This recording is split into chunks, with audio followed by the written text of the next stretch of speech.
en el mismo momento en que me atacan la propiedad privada y utilizando las mismas herramientas o herramientas proporcionales a los fines de repeler esa agresión.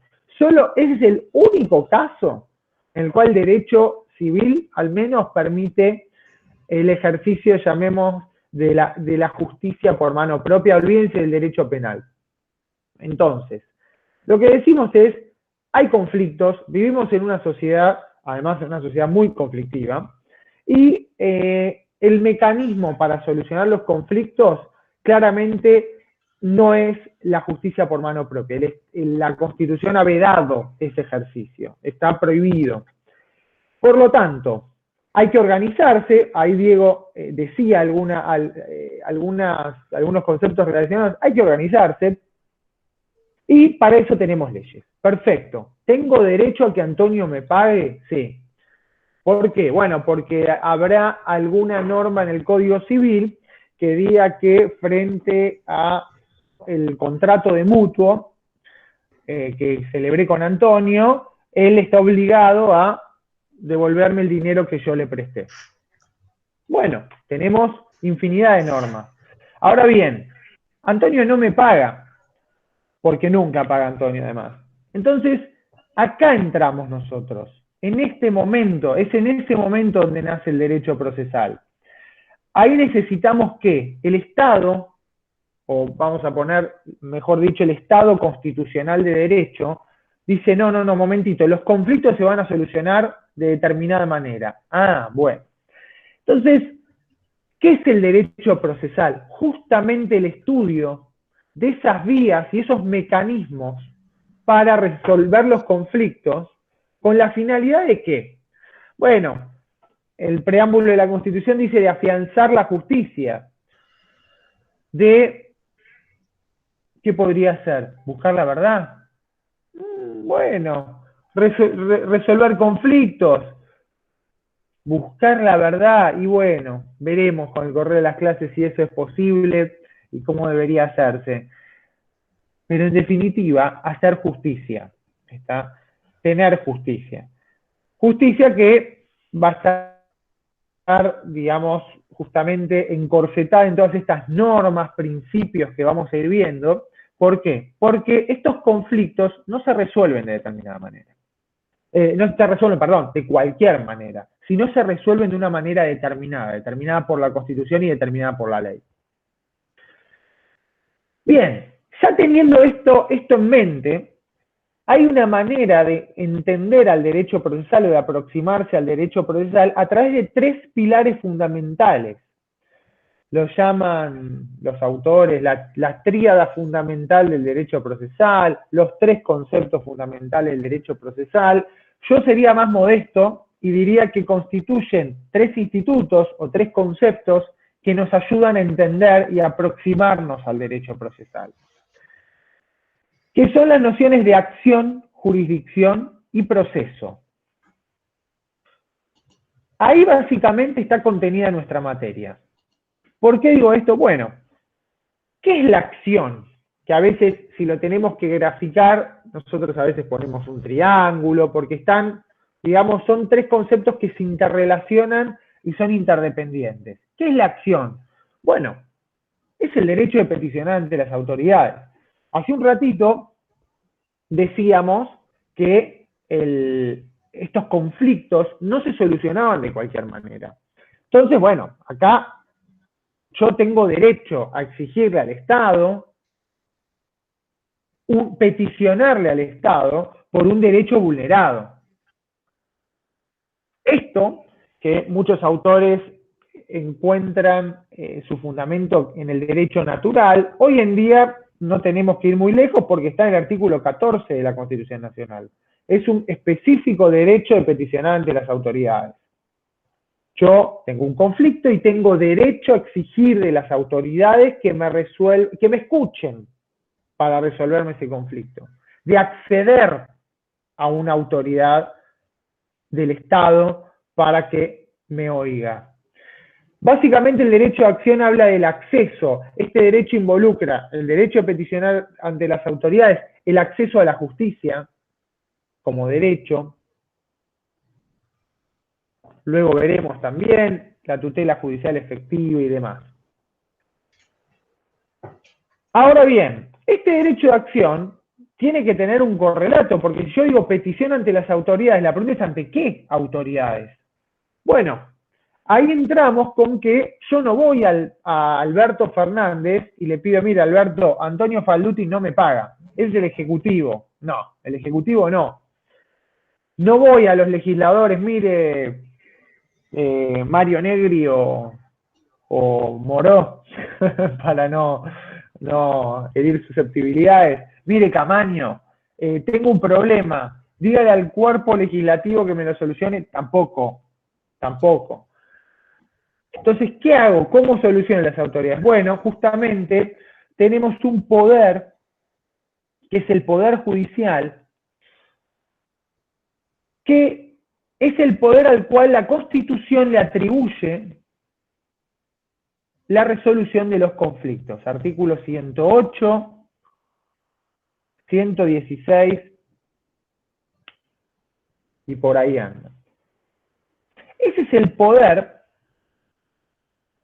que es en verdad una función del Estado, que va a estar imbuido de lo que llamamos la jurisdicción, y acá entramos con el segundo concepto. Dijimos que hay una acción y tenemos la jurisdicción. ¿Qué es la jurisdicción entonces? ¿Es el juzgado? No. Es, porque recuerden ustedes, a ver, ¿a qué les suena jurisdicción? Cuando vemos en A las la potestad películas. de juzgar, digamos. Ah, bueno, está bien. Tomás, fuiste demasiado preciso. Yo pretendía un poco más de vuelo imaginativo, pero generalmente en el ámbito policial se dice la jurisdicción, esta es la jurisdicción octava, es la jurisdicción. ¿Por qué? Porque se denomina jurisdicción a un ámbito territorial en el cual, por ejemplo, una comisaría tiene su función, ejerce sus funciones. Pero acá en derecho procesal no. Y acá tienen que ponerse un asterisco y distinguir la jurisdicción de la competencia, conforme lo veremos.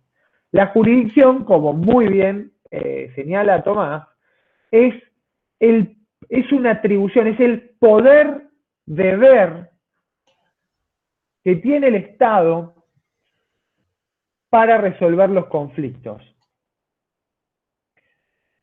Y fíjense esto de poder deber. ¿Por qué poder de barra o guión deber? Porque para el Estado, artículo 3 del Código Civil y Comercial hoy en día, y obviamente 14, 18, 108 y 116 de la Constitución, lógicamente, y preámbulo, pero para el Estado es un deber resolver el conflicto que la parte le somete. ¿Eso quiere decir hacer lugar al conflicto o admitir lo que me pidan? No, pero lo debe resolver. Después veremos que también lo debe resolver y no de cualquier manera. El código específicamente dice mediante una sentencia, una resolución razonablemente fundada.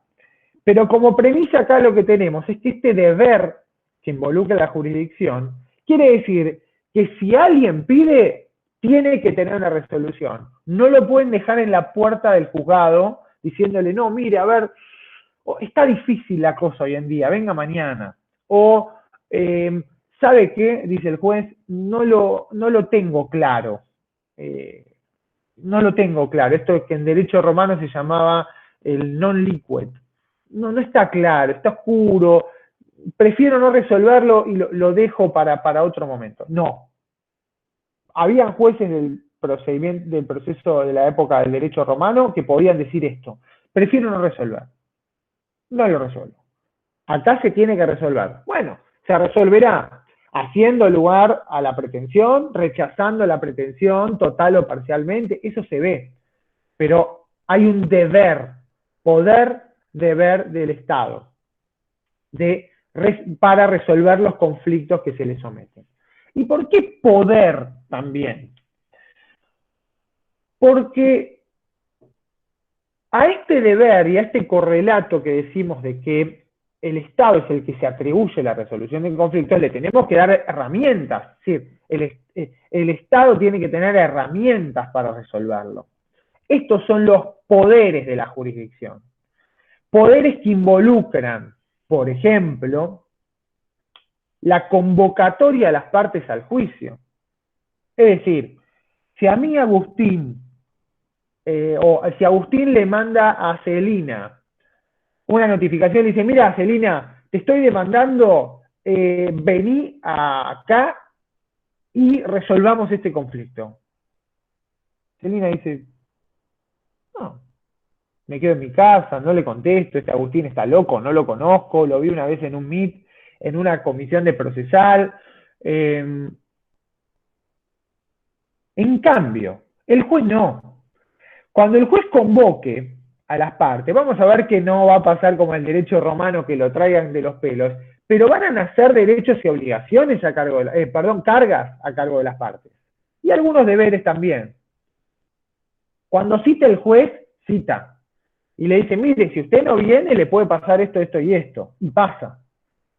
Eso es lo que se conoce como la... Uy, Antonio, ayúdame con el término en latín, pero creo que era vocatio. La vocatio. No me acuerdo cómo se llama en latín. La verdad, los términos en latín me tienen sin cuidado. Pero es el poder de los jueces de convocar a las partes. Primero. Luego, el poder del juez de tramitar el juicio. El juez va a ir tramitando el juicio. Va a dictar resoluciones.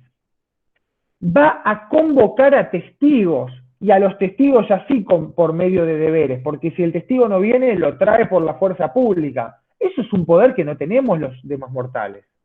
Lo tiene quien posea la jurisdicción, quien tenga este atributo del que hablamos. Pero seguimos avanzando en el proceso y nos vamos a dar cuenta que no solo está el poder de convocar a las partes, no solo está el poder de tramitar el proceso, no solo está el poder de convocar a terceros, incluso coactivamente, está el poder de resolver. Este juez va a dictar una sentencia que va a resolver ese conflicto. Ese es un poder que involucra también la jurisdicción.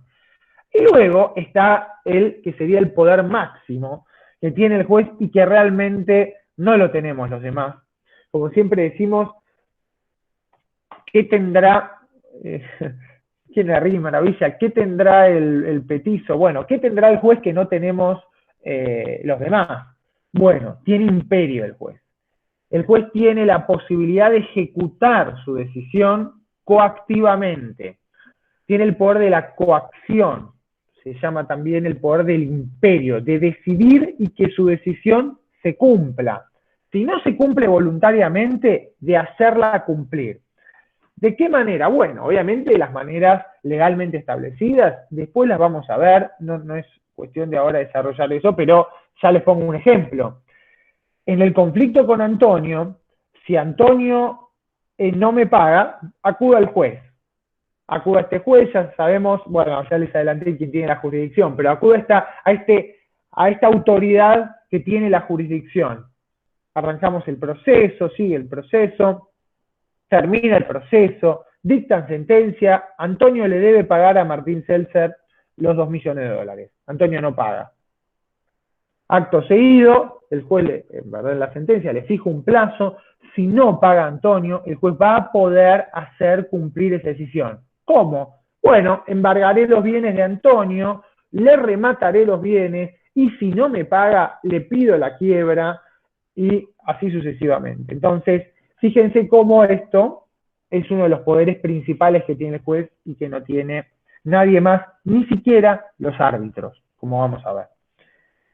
Este concepto de jurisdicción justamente está indisolublemente ligado a quién es el sujeto que está revestido con esta jurisdicción, que es el juez.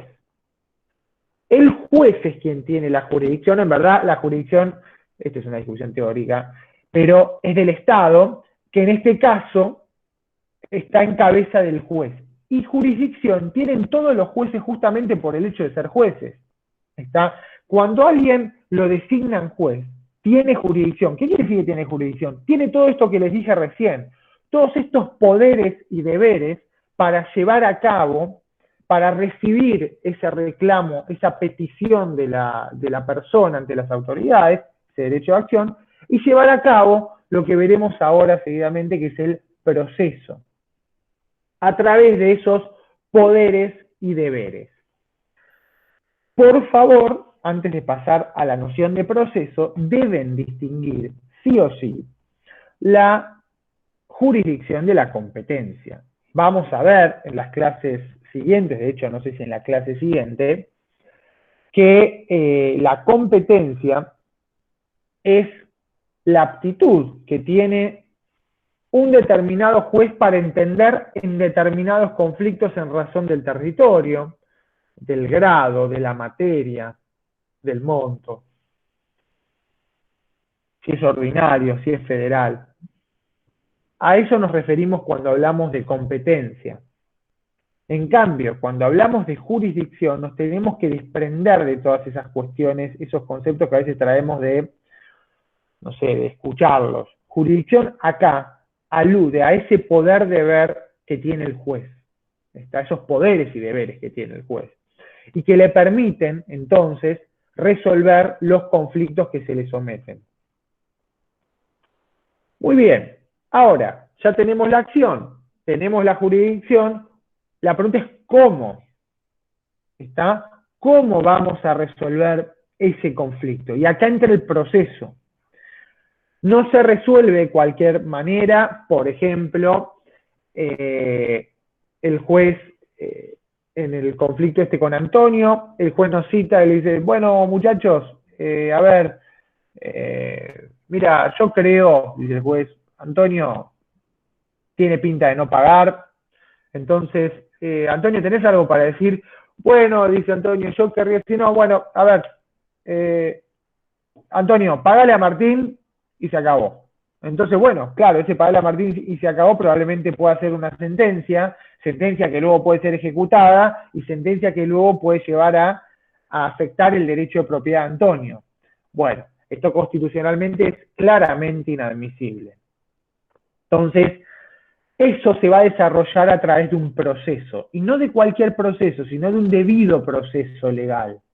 Nosotros tenemos en el artículo 18, diríamos, la madre de nuestra materia, el centro de nuestra materia. Nuestra materia gira alrededor del artículo 18 de la Constitución Nacional. Es cómo instrumentamos la posibilidad de que el Estado resuelva conflictos y, por ejemplo, afecte la propiedad de alguien. No es poca cosa esto. A veces nosotros lo tenemos aprendido. No es poca cosa. Recuerden que el artículo 17 dice que la propiedad es inviolable salvo sentencia fundada en ley.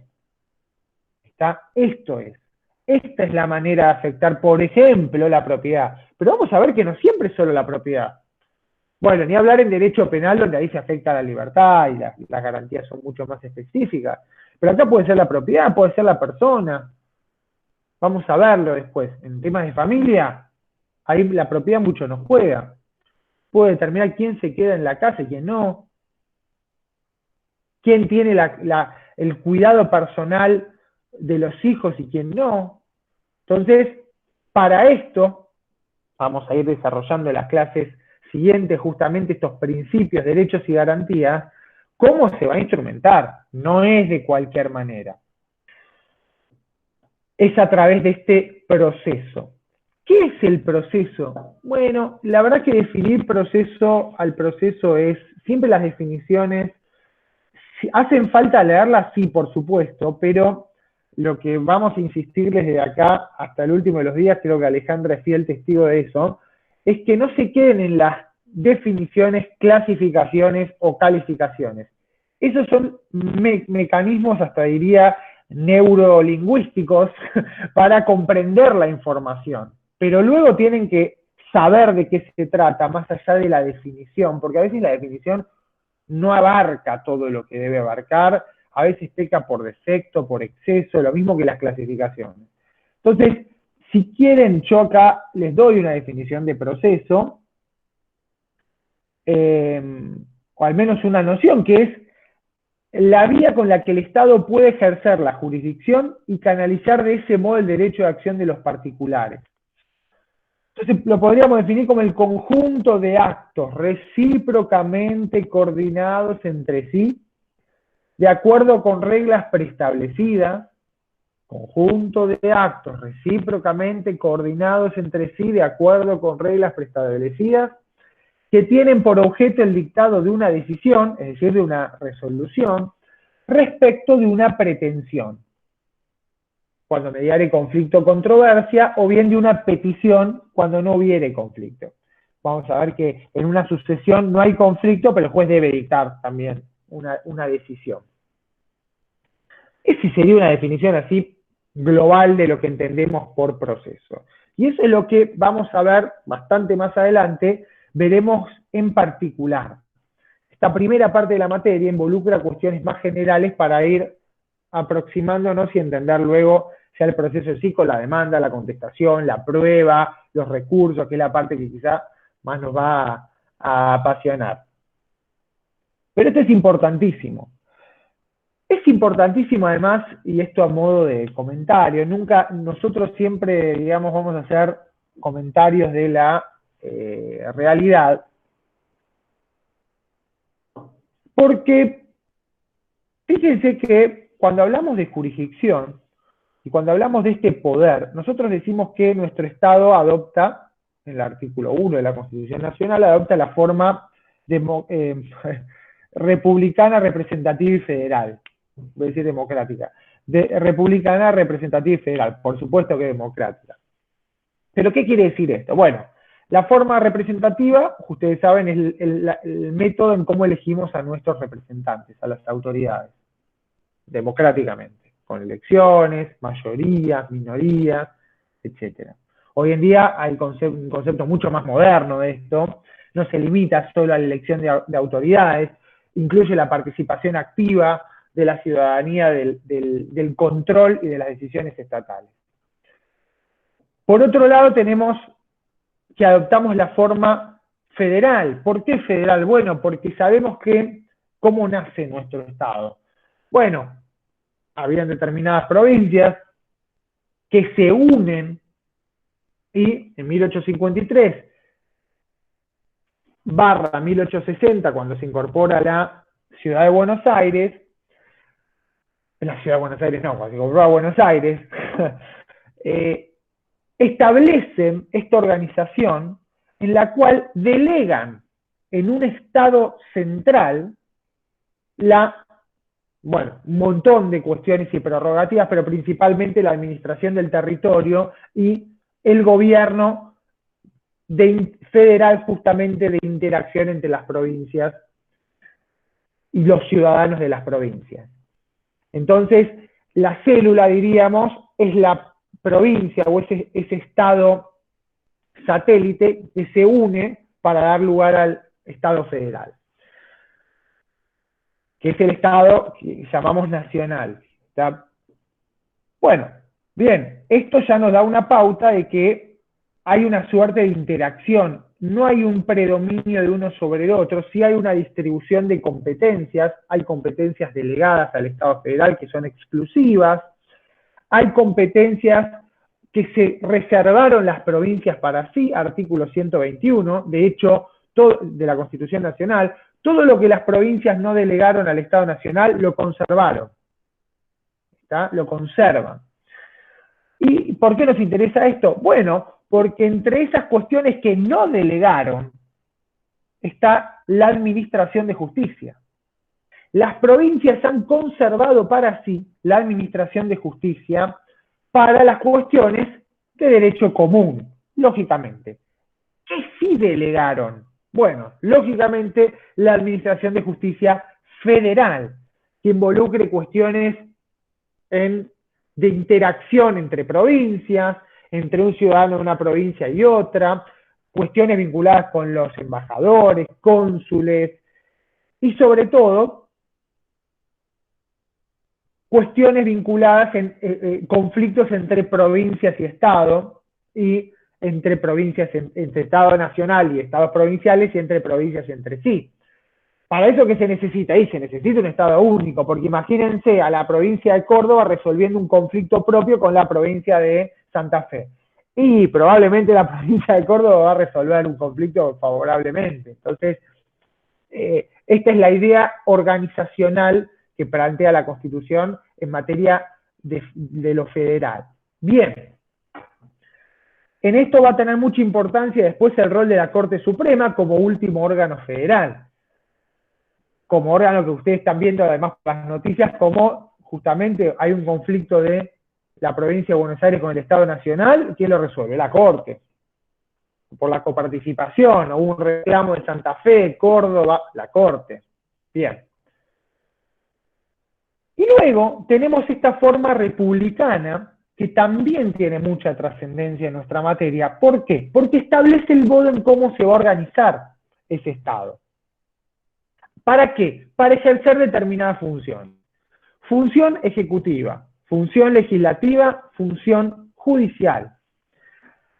Y para eso atribuye predominantemente, porque vamos a ver que hay funciones del Ejecutivo de tipo legislativo, vamos a ver que hay funciones que tiene el poder legislativo de tipo jurisdiccional, por ejemplo, cuando hace juicio político a los miembros de la Corte Suprema.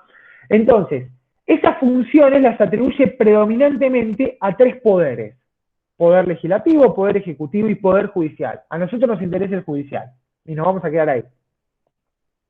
El poder judicial es aquel que justamente va a tener esta prerrogativa, esta jurisdicción, va a ser el encargado por la Constitución de resolver los conflictos entre particulares y básicamente de administrar justicia, de hacer justicia, que sería el fin último que tenemos, o el primero. Y para eso, fíjense que el Estado está más o menos ordenado. ¿Y qué se le atribuye a los jueces? Bueno, el poder jurisdiccional y también un poder administrativo o administrador, justamente encabezado por la Corte Suprema, que va a dictar reglamentos, también las cámaras, reglamentos de actuación, llamémosla interna. Es decir, la Corte Suprema, el Ministerio Judicial administra el presupuesto, al menos el de la Corte lo administra la Corte y el de la Justicia Nacional lo administra la Corte en concordancia con el Consejo de la Magistratura. Entonces, vemos que los jueces ahí van a tener no solo un poder jurisdiccional, sino un poder casi diría administrativo. Administración de presupuesto, administración de personal. El poder legislativo no le elige el personal a los jueces, por más que pueda haber alguna recomendación. O el ejecutivo. Tengo un sobrino que es muy bueno, es muy capaz y trabaja muy bien. Bueno, pero eso no es, digamos, el mecanismo de selección del personal expresamente previsto. Entonces, ¿a qué queremos llegar con esto? A que todo esto va a tener incidencia porque son los fundamentos constitucionales de nuestra materia del derecho procesal. Entonces, fíjense que hace poco, y esto a modo de crítica constructiva, hace poco vimos, y a esto quería llegar cuando dije que trabajamos con la actualidad, vimos yo al menos vi, esto es una opinión enteramente personal, no les hago cargo a Antonio y a Candelaria, que cámaras, la Cámara Civil y Comercial Federal, la Cámara Nacional en lo Criminal y Correccional, dictaron acordadas sobre las cuales se pronunciaba sobre un proyecto de reforma judicial. Entonces, no viene mal este cuento, porque, esto que cuento quiere decir, porque fíjense que entre lo que yo les acabo de decir, que son las nociones básicas, organizativas de nuestro sistema republicano, no se le otorga al juez el poder de emitir una opinión sobre proyectos de ley. Bajo ningún punto de vista. Pero bajo ningún punto de vista. Y tampoco las cámaras tienen un poder de superintendencia, que lo tienen, pero no para dictar acordadas sobre proyectos de ley. Lo tienen para administrar a los juzgados y a las cámaras que dependan de ella, o a la Corte para dictar reglamentos de actuación. Vamos a ver que, de hecho, últimamente nos regimos mucho por los reglamentos de la Corte porque el Código Procesal, sobre todo en época de pandemia, ha quedado desactualizado, muy desactualizado, y vamos a ver que en esta hay mucha incidencia de la Corte reglamentando cómo nos manejamos en un proceso. Pero a lo que voy es que, al menos desde mi punto de vista, y dicho de un modo por demás respetuoso, no está esa facultad, no tiene la prerrogativa las cámaras de hacer eso. Obviamente cada juez puede tener su opinión, es más, pueden reunirse en el salón, si quieren, de la Cámara a emitir una opinión, ningún problema, pero no es una acordada de una Cámara, no es una resolución de una Cámara, no tienen los jueces ese poder, la jurisdicción no abarca el poder de emitir opiniones sobre proyectos de ley. De hecho, sí. Perdón, justo quería dar un dato de color con respecto a lo que está diciendo. Hubo un fallo de la Corte Suprema de Cristina Fernández de Kirchner que pidió una especie de opinión consultiva, por ejemplo, sobre debatir un proyecto por teleconferencia, así como estamos nosotros. Y bueno, viene el caso, ¿no? Exactamente, Tomás, exactamente. A eso iba a llegar. Muy buen aporte.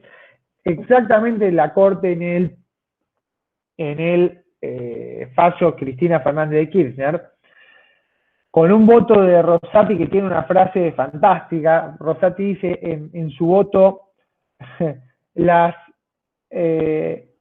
soluciones en el derecho están todas, lo que hay que hacer es encontrarlas, dice. Como que no es que no hay nada no previsto, sino que hay que encontrar la solución. Claro, dijeron está como que muy bien. Exactamente, en ese fallo igual la Corte adopta un camino sinuoso, es un muy interesante fallo de la Corte, muy estudiado, los votos son hiperfundados y en un tema de mucha actualidad política en una situación totalmente excepcional. Es un muy interesante fallo. Pero ahí justamente la Corte, como muy bien vos señalás, Tomás, la Corte recuerda, y además creo que pone, cita sus fallos, porque la Corte cuando quiere decir que esto ya es sabido, te cita el fallo tomo 11, página 260, que es el fallo de la Corte Suprema de Valentina Alsina y Sánchez de Bustamante. O sea, no sé, Antonio, si se te ocurre algún cortesano, ¿viste? Pero son esos fallos donde no sé cómo escribían los fallos. Bueno, esto es sabido, además, artículo 116. La Corte entiende de conflictos. Perdón, la Corte, no, el Poder Judicial. El Poder Judicial está llamado a resolver conflictos. Y cuando no está llamado a resolver conflictos en un sentido técnico, como siempre esto a Antonio le gusta mucho explicar el tema de la noción de conflicto, que es muy interesante, porque es la piedra sobre la cual se basa nuestro proceso, sobre un conflicto. También a veces se le otorga al juez el entendimiento en cuestiones que quizá no son conflictos en sí, por ejemplo una sucesión, sino que se acude al juez para que determine una situación jurídica, supongamos. Son casos excepcionales, pero están expresamente previstos por la ley. Lo que no está expresamente previsto por la ley, ni ninguna ley, de hecho la ley, el artículo 2 de la ley, anoten este número, 27, artículo 2 de la ley 27. Las leyes, primeras leyes. Está claro que el Poder Judicial, y después luego en el decreto 1285 del 58, el Poder Judicial entiende en conflictos. Y sobre todo a petición de parte, después veremos si el juez puede de oficio iniciar algún proceso, en principio no. Entonces, a esto quería llegar con respecto a los fundamentos constitucionales y republicanos de nuestra materia, de nuestra disciplina. Aquí estamos en un poder judicial que tiene las características que les acabo de comentar, que tiene estos poderes y deberes y que no interviene a modo consultivo. Interviene para resolver conflictos del modo preestablecido por la ley, es decir, en base a este proceso del que hablamos. Dicho esto, y como último temita que vamos a ver hoy, no sé después, Antonio, si querés agregar algo, Candelaria, tenemos que ver, y lo voy a enumerar, lo tienen igual después en los libros, cuáles son las fuentes a las cuales vamos a acudir nosotros durante la cursada. ¿Qué son las fuentes? Bueno, serían las bases, los fundamentos legales de los cuales se embebe nuestra materia. ¿Dónde debemos acudir para saber qué tenemos que hacer? Primera fuente, como se habrán dado cuenta, la Constitución Nacional.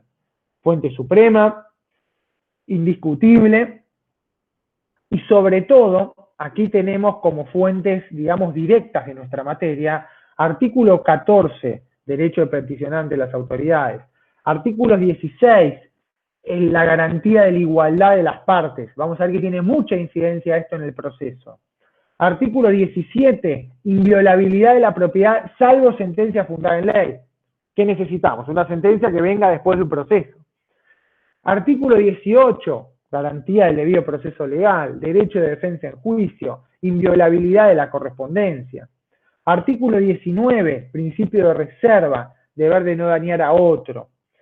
Artículo, después 31, 33, 41, 42 y 43, vamos a ver después con los nuevos derechos y garantías.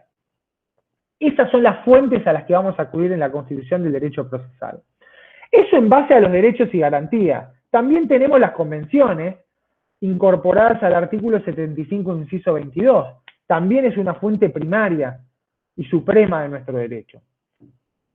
Ahí vamos a tener la Convención Americana, principalmente la Convención Americana sobre Derechos Humanos, la Convención sobre los Derechos del Niño. Tiene notoria incidencia en materia procesal. Pero también la Constitución no solo es fuente de los derechos y garantías, también es fuente de lo que les dije recién, de la organización del Estado. ¿Por qué? Porque vamos a ver que el derecho procesal, justamente, se afinca en este poder judicial, principalmente. Vamos a ver que puede tener alguna incidencia con los demás poderes. En el poder judicial. Entonces la Constitución acá es importantísima para determinar, bueno, entonces, ¿quién es el que resuelve? Corte Suprema y tribunales inferiores. Bueno, ¿en qué casos? En estos casos. ¿Qué garantías tienen los jueces? Que no son garantías de los jueces personas, sino de garantías funcionales de los jueces. Que hoy está en boga esto. Sobre todo cuando se habla de la intangibilidad de las remuneraciones.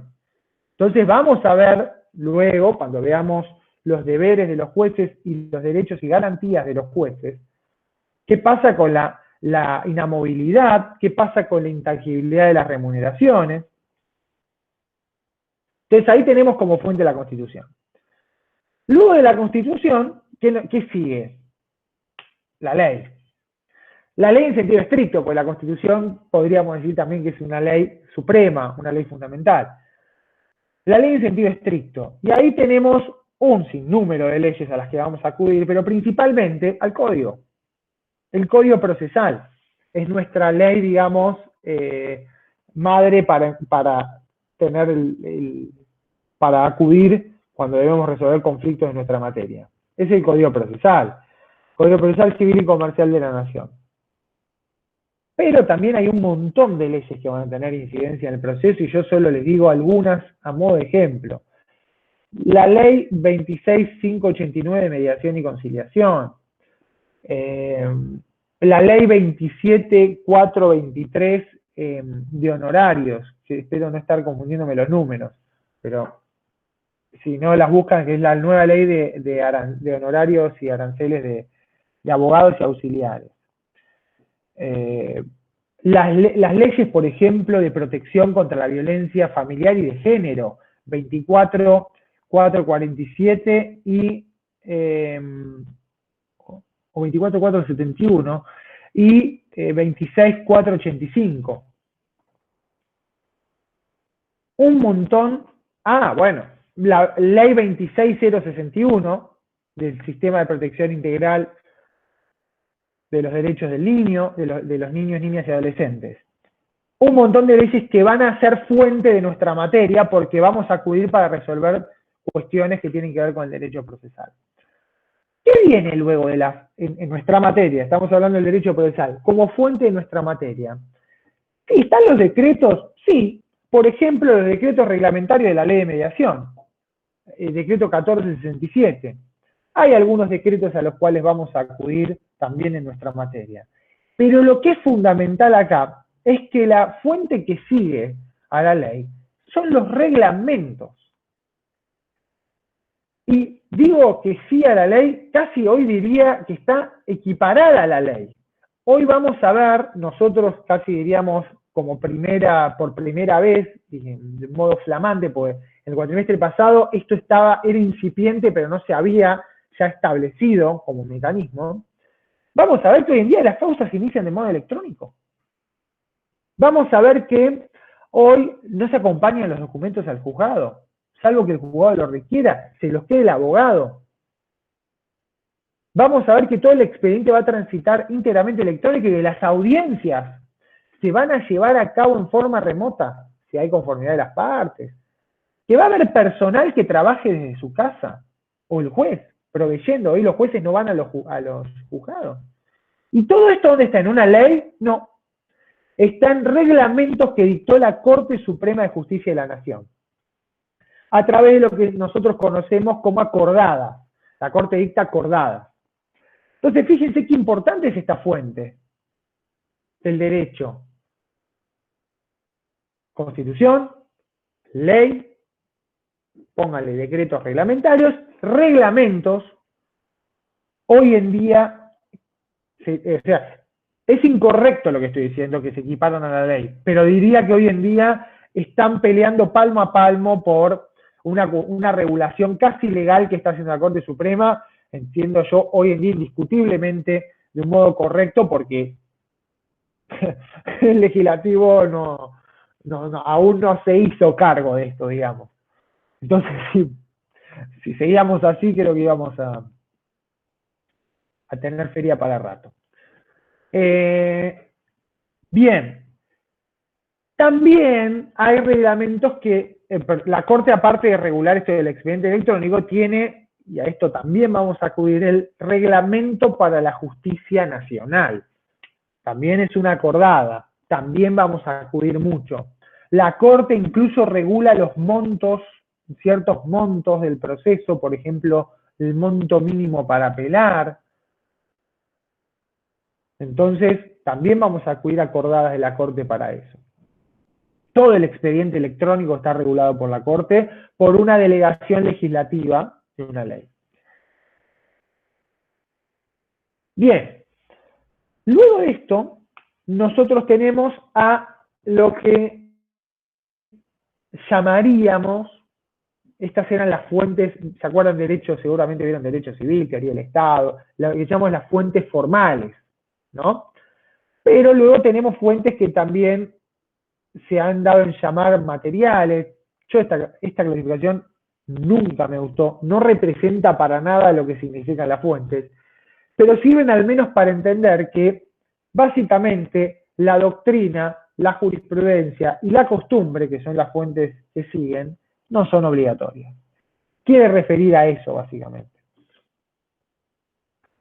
Vamos a ver que hay un tipo de jurisprudencia, un tipo de fallo de sentencia que sí es obligatoria, que son los fallos plenarios, pero en general la doctrina, la jurisprudencia y la costumbre no son obligatorias. ¿La doctrina qué es? ¿Es fuente la doctrina? Es decir, ¿puedo yo resolver en base a lo que dice el doctor Falduti como doctrinario? Algunos dirán que sí, algunos dirán que no. La respuesta es no. A ver, Tomás. Sí, iba a decir, en caso excepcional, ante lagunas en el derecho, puede ser que se use. Y bueno, si nosotros seguimos a Rosati, no las hay lagunas en el derecho. Habrá que encontrarlas. Justamente esta es una vieja discusión, si en verdad hay lagunas en el derecho o no las hay. Porque los principios generales del derecho podrían también ser fuentes. Entonces, si podemos resolverlo por los principios generales del derecho, no hay lagunas. Pero bueno, esto es una discusión filosófica, no nos vamos a detener en esto ahora. Pero está muy bien, Tomás, en cuanto a que Y bueno, la doctrina nos ayuda, pero recuerden algo, no puede ser fuente la doctrina contra ley. Y es moneda corriente que haya doctrina contra ley, pero bueno, bajo el pretexto de interpretaciones, ¿no, Antonio? Uno dice, bueno, pero yo interpreto la ley, sí, pero estás interpretando la ley en contra de lo que dice. Pero bueno, en definitiva, ahora, entonces si yo digo que no puede resolver contra la ley y tiene que resolver en el marco de la ley, ¿es una fuente? Bueno, mi respuesta al menos es sí, por supuesto que sí. ¿De dónde van a estudiar ustedes? ¿De dónde se cree que leen los jueces? De libros, libros doctrinarios. La doctrina sistematiza el conocimiento, sistematiza, ordena el conocimiento, inspira reformas, inspira interpretaciones de la ley. Entonces, vaya que es una fuente muy importante. Ustedes van a ver, ya lo están viendo en la carrera, van estudiando de libros, Zambías, bueno, quizá ahora Zambías, pobre, pero sí, los nuevos doctrinarios, digamos, hay que decir. Pero en derecho civil quieren Lorenzetti, Rivera, bueno, en derecho procesal Falcón, Gozaín, el titular de esta cátedra, el doctor Kielmanovich. Son doctrinarios, tienen códigos, libros, tratados escritos en los cuales sistematizan la información. Y casi que todos estudiamos de ahí. Que me diga alguien que no haya agarrado un libro en su vida, y primero diría que no le va a ir muy bien, pero no existe, es una influencia notable que tiene la doctrina en la resolución o en la interpretación de las leyes. En cuanto a la jurisprudencia desde un punto de vista estricto, técnico, es la sucesión o acumulación de resoluciones judiciales en un mismo sentido sobre un tema determinado. Tradicionalmente, la palabra jurisprudencia abarca un cúmulo de fallos, no es un fallo. ¿Por qué? Porque se dice que es como un criterio consolidado de los tribunales. Es una definición, diríamos, estricta o tradicional de la jurisprudencia. Pero por jurisprudencia en sentido más amplio entendemos a los precedentes judiciales, que son sí las resoluciones, los fallos de jueces, de cámara, de la corte, que se dictan sobre los casos que resolvieron y que generalmente utilizamos ante similares casos para interpretar las cuestiones. Ustedes dirán, ¿es importante esto? ¿La jurisprudencia? Uno diría yo a ustedes que se vayan olvidando de ejercer la profesión sin leer la jurisprudencia. Cuando ustedes los venga a ver un cliente, ustedes tienen que saber decirle al cliente cuáles son los criterios que se están manejando en tribunales. No solo eso, sino determinar que quizás haya un fallo que interprete un tema de determinada manera y del cual ustedes puedan tomarse para promover un juicio. Nosotros, esto lo digo con Candelaria, Antonio, muchas veces hablamos del punto de vista del abogado, pero también los jueces. El juez, para resolver su caso, puede acudir y debe acudir a las interpretaciones existentes. Puede acudir para fallar en contra, pero lo tienen que saber. ¿Es fuente? Sí. ¿Es vinculante? No. ¿Qué fuente de la, qué jurisprudencia es la vinculante? Como les dije antes, los fallos plenarios.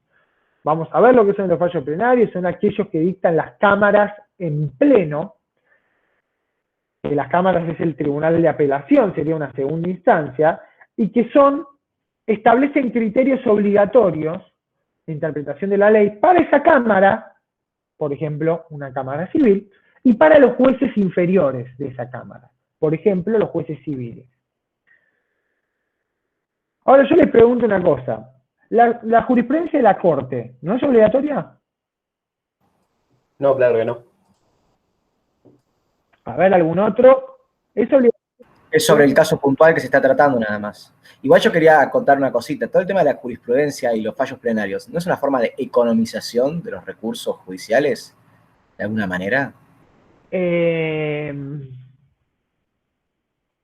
A ver, yo diría que sería una economización si siguiéramos la doctrina norteamericana o anglosajona del denominado stare decisis, que es el seguimiento obligatorio de un precedente. Si vos tenés que seguir obligatoriamente un precedente, claramente economizás, incluso a veces evitas que alguien acceda a un reclamo si no está en consonancia con ese precedente, porque es un precedente obligatorio. Pero acá no rige eso, entonces a veces hay cuestiones donde la doctrina es abrumadoramente mayoritaria y a nadie se le ocurriría promover un caso en contra de esa doctrina abrumadoramente mayoritaria, pero no es lo que, o sea, así, no es lo que está legalmente establecido. Son interpretaciones. Y ahí me gusta lo que dice Sebastián en el chat. Sebastián dice que hay fallos que hablan de la obligatoriedad del precedente de la Corte, salvo nuevos argumentos. Bueno, es muy interesante esto. A ver. Profe. Sí, Tomás. Quería decir que hay algunos fallos en donde la misma Corte se expide diciendo que va a ser obligatorio para los tribunales inferiores. Por ejemplo, el fallo FAL, que iría un poco, digamos, en contra de la ley, pero bueno. ¿Cuál? ¿El fallo? El fallo FAL al final. FAL. Ah, pensé que me decías FAIT. Sí, FAL, el de la interrupción voluntaria del embarazo. Claro, en ese fallo se Perdón, interrupción legal del embarazo. Claro. Voy a aclarar. Claro, bueno, ¿qué ocurre? La ley, es decir, porque esto la Corte lo suele decir, pero la pregunta ¿es obligatorio el fallo de la Corte? No. Téngalo presente. La respuesta es no. No es obligatorio. Pero hay una jurisprudencia, como muy bien ahí dicen Tomás y marca también Sebastián, que establece que como la Corte es el último intérprete de la Constitución, cuando la Corte se pronuncia sobre materia federal, sobre materia constitucional, es una interpretación que deben seguir los tribunales inferiores. Pero ¿qué ocurre? Si un juez de primera instancia falla en contra de un plenario, incurre en prevaricato. Prevaricato es un delito penal que es cuando un juez falla contra derecho. Si un juez falla contra la ley, repito, es prevaricato, falla contra derecho. Si un juez falla contra la doctrina de la Corte, no es prevaricato. De última, será un mal juez, la Corte lo reprenderá, le dirá usted es un bruto por no haber fallado, como dice la jurisprudencia de la Corte, pero no es ilegal fallar en contra de la Corte. Esto lo tenemos que también tener en claro. Porque ¿Profesor? Sí, la Corte manda a seguir... claro, excelente, Martina, totalmente. La misma Corte va cambiando el criterio. Y por eso, Tomás, cuando dijiste FAIT, yo te iba a decir, ojo, porque luego el fallo FAIT vino el fallo Schifrin, que era el tema de la edad de la vigencia, claro, del límite de edad para los jueces. El tema de inmovilidad de los jueces, inamovilidad. Exactamente, en este caso vinculado con el límite de la edad, ¿no? Claro. Profesor, una cosita. Sí, los fallos de la Corte, al final de cuentas, opinan sobre casos puntuales. O sea, ese es el sentido. Bueno, está bien, pero eso, un fallo siempre, justamente lo que dijimos nosotros, es que salvo el plenario, que también se pronuncia sobre un caso puntual, los fallos son siempre sobre casos. Los jueces se pronuncian sobre casos, no sobre consultas. Pero ante la misma plataforma fáctica, ante los mismos hechos, podemos decir que debería aplicarse el mismo criterio. Entonces, como corolario, ni hablar, bueno, muy bien, Micaela, exactamente, la penalización, teníamos Basterrica, teníamos, ahora no me acuerdo, el último fallo, Arriola me parece que era, Arriola, claro, Arriola, exactamente, entonces fíjense que hasta la misma Corte cambia. Pero es verdad, y esto lo voy a decir, que la Corte dice que en materia de interpretación constitucional hay un deber moral de los jueces de acatar las decisiones de la Corte. Por lo general, los jueces la acatan. ¿Cuál es la consecuencia? Bueno, de que si no se acatan los jueces, no lo acata la Cámara, va a llegar a la Corte y lo va a revocar. Pero, o sea, la Corte va a terminar decidiendo sobre conforme su propia jurisprudencia. Pero como bien dicen ustedes, hasta que cambie. ¿Está? Entonces, fíjense qué interesante que es esto, el derecho vivo y la jurisprudencia, y está en la labor del abogado, muchas veces, ir contra esos molinos de viento. Es decir, ir contra esa jurisprudencia que parecía mayoritaria, parecía anquilosada, no se movía, y de pronto, porque un abogado viene y lo plantea, la Corte lo resuelve. Fíjense qué interesante que es en esto la profesión nuestra, que hay que estar siempre viendo la doctrina. Muchas veces las doctrinas motorizan estos cambios, viendo la doctrina, viendo algunos fallos, porque pueden plantearse claramente novedades. De hecho, estamos en tiempos de novedades. Bueno, la costumbre es un poco de lo que saben del derecho civil, no es fuente del derecho procesal, salvo cuando ustedes van a un juzgado y el juzgado le dice, mire, aquí se hace de esta manera. Entonces, siempre le decimos un poco socarronamente que la costumbre no es fuente, pero mejor ir al juzgado con el criterio del juzgado. Técnicamente la costumbre no es fuente, mucho menos contra lege.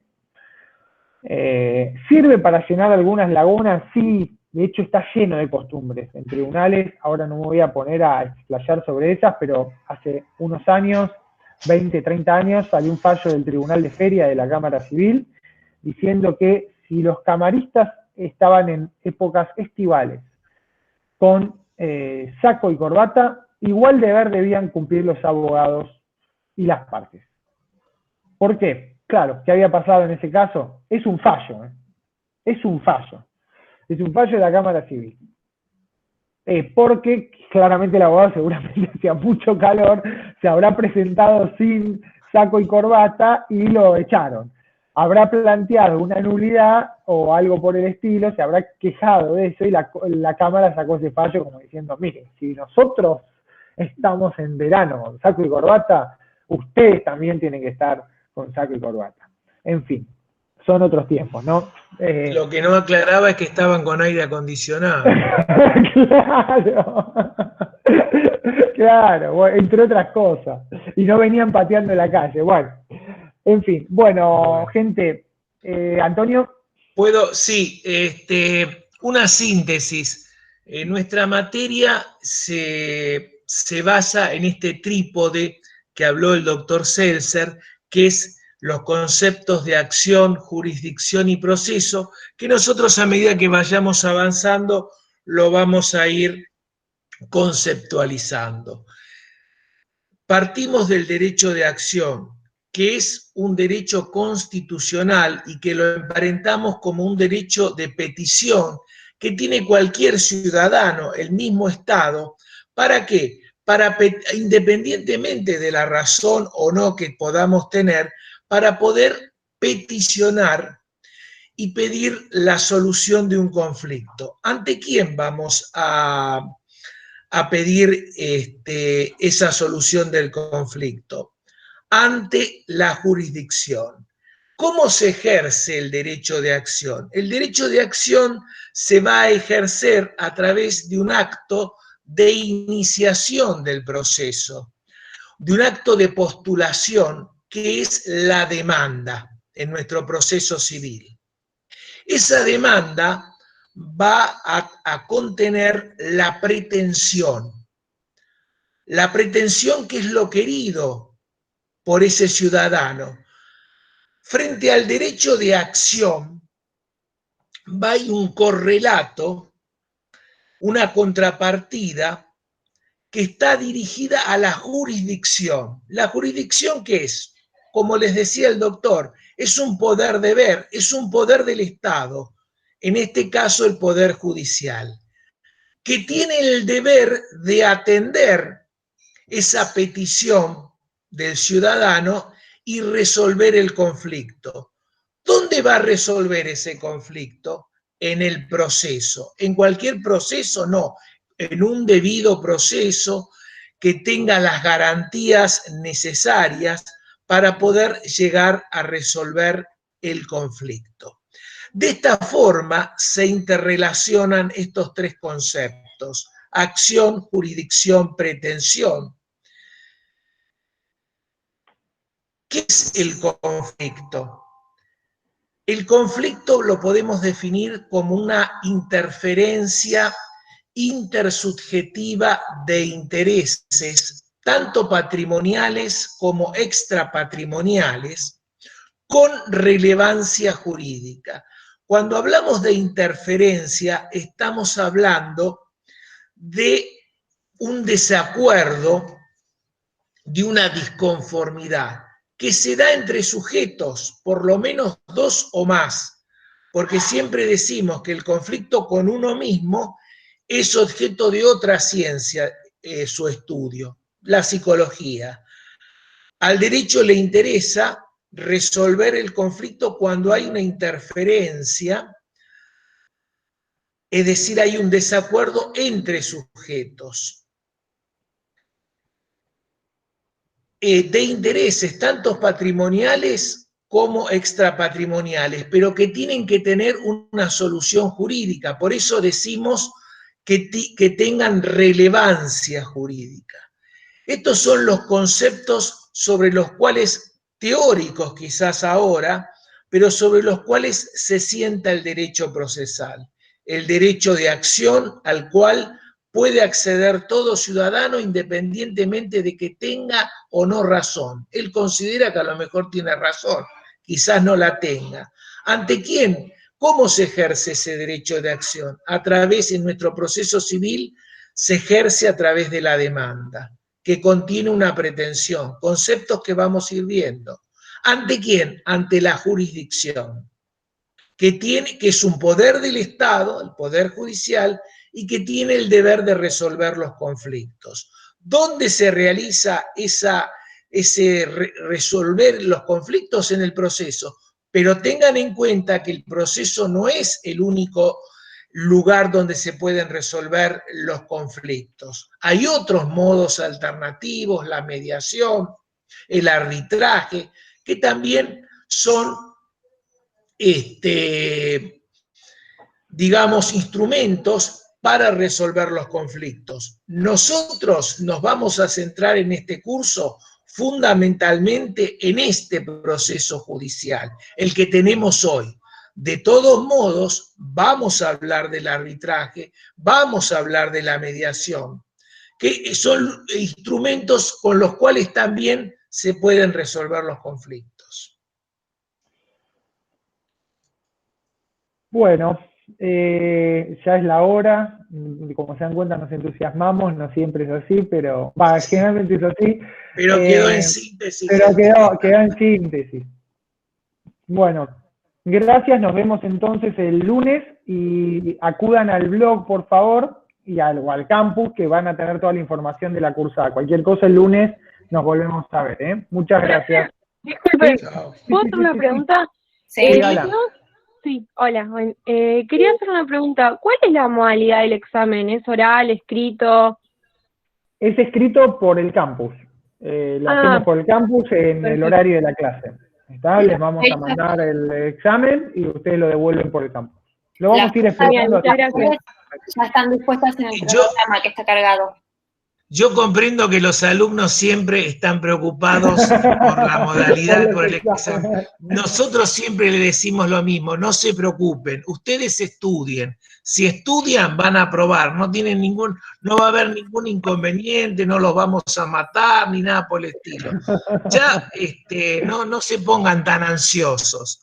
Ya se los vamos a explicar cómo va a ser el método, ustedes estudien. Esa es su única preocupación hoy. Bueno, gracias a todas, a todos. Chao. Gracias. Adiós. Chao.